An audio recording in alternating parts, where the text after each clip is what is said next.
Hey there guys and girls, you're back with the one and only. My name is Rob here from VideoGamesBlogger.com. Welcome to my desk. Welcome to my world of video game crazy. That's exactly what we do here. We go through the latest and greatest titles, having an awesome time with you guys. But that aside, you're here for the review. And it's a little bit different this time because I've tried to throw in something that I've noticed not a lot of reviewers actually take into account. First off, we're taking a look at Resistance 3, and for all of you that were wondering, yes, it is better than the second, so you can calm down already. Don't worry, we've got a good game on our hands here. The addition I am adding to the review is, of course, the glorious 3D. Why? Because so many games nowadays, especially Sony titles, are coming out with full 3D functionality, of course, and I don't find that this is reviewed often enough. So I've spent an hour with Resistance 3 with my goggles on, and it was cracking stuff. I must say, it had to be at least 10 times better than the 3D function of Killzone 3. So, you know, let's just go with it at that, guys. If you're into 3D, a really lovely depth of field. Nothing blurs too much or shakes out a line. I found there was a lot of ghosting with Killzone 3 when I went through. We tried that in 3D. There's a slight ghosting effect, and that seems to be gone from this title. So a very solid title when played in 3D, and a definite must for 3D owners out there.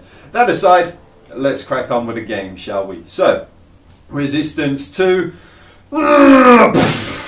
Flop. Yeah, she went down like a lead balloon, people. There were a lot of things that weren't working with Resistance 2 that kind of, you know, needed to be rectified. They were. The guys over at Insomniac make awesome games, and they listen to their people. When there are things you don't like, they change them back, made them the way they should be, and guess what? We've got Resistance 3, a fantastic first-person shooter. Of course, we are the Resistance, the final humans left on Earth, ugly, evil alien race coming to take over the world. Insert hero story here, and you've pretty much got the plot line. You weren't expecting anything to blow you away, but it is action-packed all the way through. There is, you know, there's ups and downs, there's highs, there's lows, there's people getting killed, there's savages.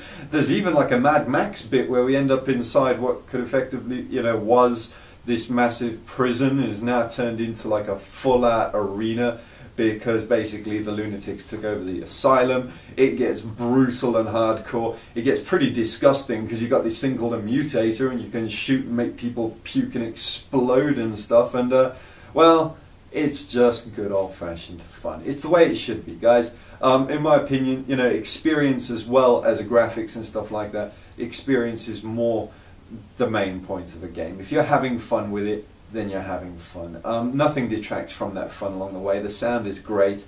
You know, there's always moans and groans, a little bit of slight instrumental going on in the background, and all of a sudden you are in the middle of hell! And unleashing God knows what upon a Widowmaker. Few complaints are, of course, that, you know, some of the bosses were recycled a bit. We saw the Widowmaker coming back again. You know, the big Berserker dude came back like 3 times. I was really hoping for a little bit more depth that way. But other than that, really, a few issues on the multiplayer side of things. And but luckily, whilst I was reviewing these, I played the multiplayer. I didn't have a very high opinion of it. Frame rate was awful, lag was dreadful, basically unplayable.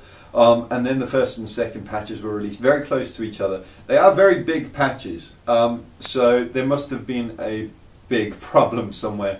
Normally you're looking at about maybe, you know, 7 meg. This was 600 and something. So there is quite a bit that was fixed on the multiplayer side of things. But that said, once it is installed, go for it, because it is gaming gold, guys. You're going to get in there. There is a ton of fun to be had. You know, the maps are brilliant. Everything is really fun. It's all working. It's not one of those big, heavy, elitist type, you know, well, I say like COD fanboys. You can't jump, you know, certain games kind of, there's a barrier because there's so many people that play them religiously, and it makes it very hard for you to actually get into multiplayer if you haven't played much of it before. This is very entry-level multiplayer. Everyone can get involved and have fun from the beginning. And, well, you know, if you've got a modicum of skill, you can, of course, bust ass online and kick tail all across the place. But it's always fun for everybody, which is really, really cool. So I definitely recommend you check that out once you get it. Other than that, I've got some gameplay for you guys. I'll cut this bit short. We'll go check out the gameplay. I'll give you the big score at the end, and of course we'll discuss some of the finer points as we go through it. So until next time, people, if you have any comments of your own, please, by all means, the comment section is down below. And I'll see you guys in the gameplay. Let's get to it. Let's get chatting and blow something up. I'll choose a nice, big, gory scene. Let's have a Widowmaker fight, shall we? Let's go for it. Okay then, guys and girls, here we go. Some gameplay, a little bit of action, and of course me running like a scared baby. Why? Because we're about to turn around and see what is effectively the Widowmaker. She's big, she's bad, she's hairy, and she's after you. Now, as we go through the game, you guys can have a look at the graphics. I mean, definitely, I love the way that they've kind of dulled out the tone. It kind of really does give us that post-apocalyptic world feel. Everything's battered and smashed and really looks worse for wear. But we get stuck in, we get involved with our weapons, which have had a lovely, lovely little tweak. All of them have a lovely, a beautiful, fantastically, amazingly, just put it this way, it has got some kick-ass secondary fire, people. We are going to be letting off rockets, humping out grenades, and heaven knows what else. Because every time you use a weapon, of course, it gains experience, and the more you play, the more the weapon itself upgrades. And it's not like you have to go pick it up or buy it. No, 1 minute you're shooting, next minute, hey presto, it has a bit of a moment, a shining golden flash, and you've upgraded. It looks 10 times meaner, nastier, and uglier than before, and you can let loose with whatever you feel like. So really, really intense stuff. Like I say, the battles themselves do get big, they do get ugly, hairy, and explosive, and you're going to have to think of ways to get yourself out of these situations. But with all the different available modes, of course, you can rip raw through absolutely anything.